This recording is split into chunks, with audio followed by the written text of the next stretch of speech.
প্রথম শ্রেণীর শিক্ষার্থীরা তোমরা সবাই কেমন আছো? ভালো আছো? আচ্ছা, তোমাদের গণিত বইয়ের 52 পৃষ্ঠায় একটা প্রশ্ন, সারের সমস্যা লিখছিটে একটু দেখো। মেহজাবিন বাগান থেকে 10টি ফুল তুললো। খেয়াল করো, মেহজাবিন একটা কি তোমাদেরই মতো, এটা তোমাদের বন্ধু। সেই 10টি ফুল তুলো, তার ফুলের বাগান আছে যা বোঝা যায়, সেখান থেকে সে কয়টা ফুল তুললো? 10টা ফুল তুললো। আচ্ছা, ফুল তোমরা পছন্দ করো সবাই? অবশ্যই করো। ফুলের ঘ্রাণ অনেক ভালো নাকি? সে তার বাইকে 5টি ফুল দিল। সে তার বাইকে কয়টি ফুল দিল? 5টি ফুল দিল। একটু ভালো করে কথাগুলো শুনো। মেহজাবিন বাগান থেকে 10টা ফুল তুলছে। তোলার পরে সে তার বাইকে কয়টা ফুল দিয়ে দিল? 5টা ফুল দিয়ে দিল। আচ্ছা, তার কাছে কয়টি ফুল রইল? এখন কি সে প্রথমে তো 10টা ফুল বাগান থেকে তুলে নিয়ে আসছে না? আসার পরে সে কি করলো? ওখান থেকে সে 5টা ফুল দিয়ে দিল। আচ্ছা, এরপরে তার কাছে আর কতটি ফুল থাকলো? আচ্ছা দেখো, প্রথমে তার কাছে ছিল 10টা ফুল, কিন্তু বাইকে দেওয়ার পর তার কাছে কি আর 10টা ফুল ছিল? না, তার কাছে ফুলের পরিমাণ কী হলো? কমে গেল। কমে গেছে না? কমে যাওয়ার কারণে কি করলো? আগে আগে যেগুলি ছিল, পরে কিন্তু এগুলি ছিল না, পরে অনেকগুলোই কমে গেছে। কেন কমে গেছে? সে তার বাইকে যে 5টা ফুল দিয়ে দিল। এখন তার কাছে কত থাকলো? এখন আর কত থাকলো এটা বের করতে হলে আমাদেরকে কী করতে হবে? কমে যখন গেছে তখন আমাদেরকে কী যোগ করবো না বিয়োগ করবো? বিয়োগ করবো। আমরা কী করবো? বিয়োগ করবো।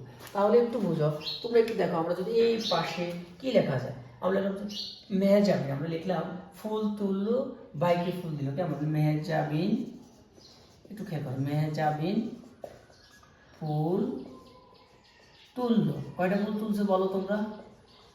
কয়টা ফুল তুলছে? 10টি ফুল তুললো সে। আচ্ছা আচ্ছা, ভাইকে দিল।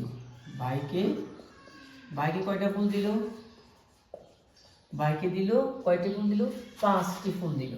আচ্ছা, তাহলে আমাদের কি বলছে? ফুল রইল। আমরা এটাই লিখবো, ফুল রইল। একটু খেয়াল করো, 10 থেকে 5, তাহলে আমি আগে 10 নিই। আমি এইভাবে 10টা নিলাম, এইভাবে 10টা নিলাম। এই যে 10টা আঙুল, কয়টা আঙুল? 10টা। দেখো, 2 হাতে কিন্তু 5টা 10টা আঙুল। 10টা আঙুল থেকে 5টা বন্ধ করে দিলাম, 1 2 3 4 5টা আমরা বন্ধ করলাম। তাহলে আমার কাছে আর কয়টা থাকলো? 5টা থাকলো। 1 2 3 4 5, 5 থাকলো। আমি এখানে 5 লিখে দিতে পারি।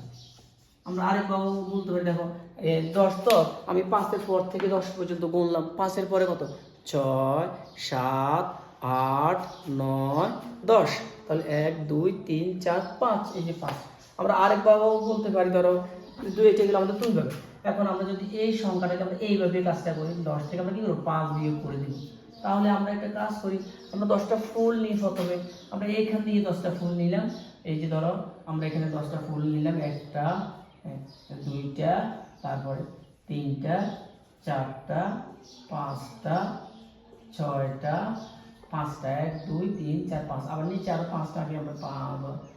এই যে 5, হ্যাঁ, 10টা ফুল নিলাম। ধরো এই কয়টা ফুল নিলাম? এখানে আমরা 10টা ফুল নিলাম। প্রথম আমরা 10টা ফুল তুলে নিয়ে আসছি, এনে আমরা এই বক্সের ভিতরে রাখলাম বা ঝুড়ির ভিতরে রাখলাম। ঠিক আছে, এই যে রাখলাম। এখান থেকে 5টা ফুল কাকে দিয়ে দিলাম? বাইকে দিয়ে দিলাম। তাহলে 5টা ফুল আমি কেটে দিই, এই যে 5টা ফুল কেটে দিলাম। 1 2 3 4 5, 5টা ফুল কেটে দিলাম। তাহলে আমার কাছে আর কয়টা ফুল থাকলো? 1 2 3 4 5, এই যে 5। তাহলে বুঝা গেল কি? মানে 10 থেকে 5 গেলে 5 থাকে। ঠিক আছে, 10 থেকে 5 গেলে 5। ঠিক আছে,